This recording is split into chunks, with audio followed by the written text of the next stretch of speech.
Halo, selamat pagi. Kita dengarkan cerita lagi yuk. Kisah seekor gajah putih. Seekor induk gajah yang memiliki bulu kelabu kehitaman hidup di sebuah hutan. Ia memiliki seekor anak yang bulunya jauh berbeda dengannya.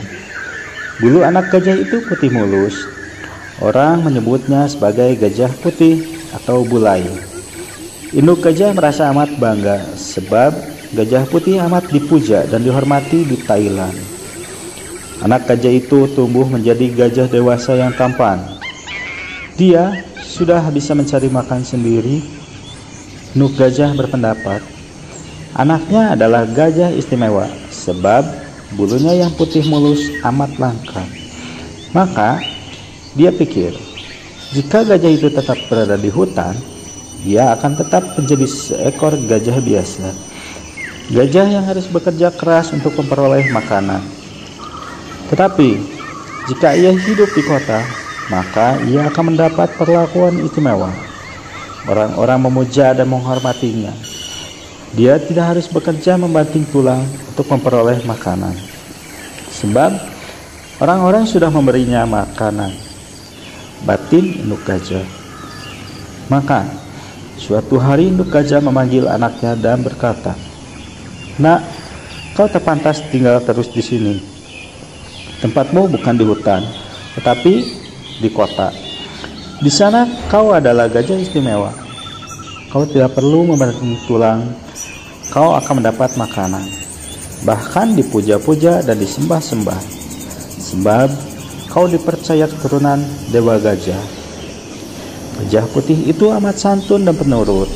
Maka dia menjawab, "Iya mak, seandainya itu yang mak anggap terbaik bagi saya."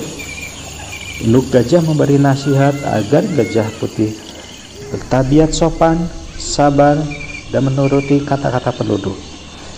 Gajah putih meninggalkan hutan. Tak lama kemudian, ia tiba di sebuah desa. Sosoknya menjadi bahan tontonan. Para penduduk desa keluar untuk menyaksikan hal langka ini. Suasana menjadi amat ribut. "Lihat, seekor gajah putih memasuki desa kita." Maka lalu beramai-ramai para penduduk desa membawakan pisang, tebu, sayur mayur, dan buah-buahan untuk dijadikan santapan sang gajah. Jadi, kata-kata emak gajah benar. Gajah putih itu amat dihormati dan dipuja. Sejak itulah gajah putih tinggal di desa. Pada malam hari ia akan pergi tidur di lereng bukit. Esoknya dia akan berjalan kaki keliling kampung, mendatangi rumah demi rumah. Pemilik rumah menyerahkan makanan ala kadarnya. Gajah putih merasa amat bahagia. Tetapi beberapa waktu kemudian, para penduduk mulai mencoba memberi gajah putih perintah. Awalnya, seorang penduduk memberi setandang pisang, tetapi lalu menyerahkan padanya sebuah ember dan memintanya mencarikan air. Gajah putih dengan patuh mengikuti perintah. Puluhan ember air mengisi beberapa buah tong. Si penduduk mengucapkan terima kasih. Lama-lama kebiasaan ini ditiru penduduk lain. Sebagai upah, makanan yang diterima gajah putih disuruh melakukan ini itu. Seperti memindahkan kayu bakar, mengangkat beban, bahkan hal-hal yang sepele. Jadi, apa yang dilakukan gajah putih tidak ubahnya seperti pekerjaan kuli upahan. Kemudian, tugas yang diberikan kepada gajah putih amat berat. Kini, dengan ancaman tidak akan diberi makan kalau tidak patuh. Hati gajah putih mendidih diperlakukan demikian. Tetapi, ia tetap ingat kata-kata induknya agar sabar dan mematuhi kata-kata penduduk. Tetapi lama-lama kesabaran habis juga. Suatu hari ia lari kembali ke hutan. Kepada induknya, Gajah Putih mengisahkan pengalamannya. Sang induk mengangguk tanda mengerti. Lalu setelah merenung sejenak, dia berkata, "Aku yang salah, Nak. Kau seekor gajah putih. Jadi seharusnya kau berlaku layaknya gajah putih lain. Kau tak pantas melakukan pekerjaan seperti menimba air atau menyeret kayu gelondongan.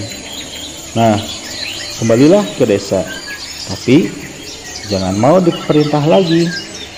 Gajah Putih kembali ke desa. Sampai di sana, kedatangannya disambut para penduduk.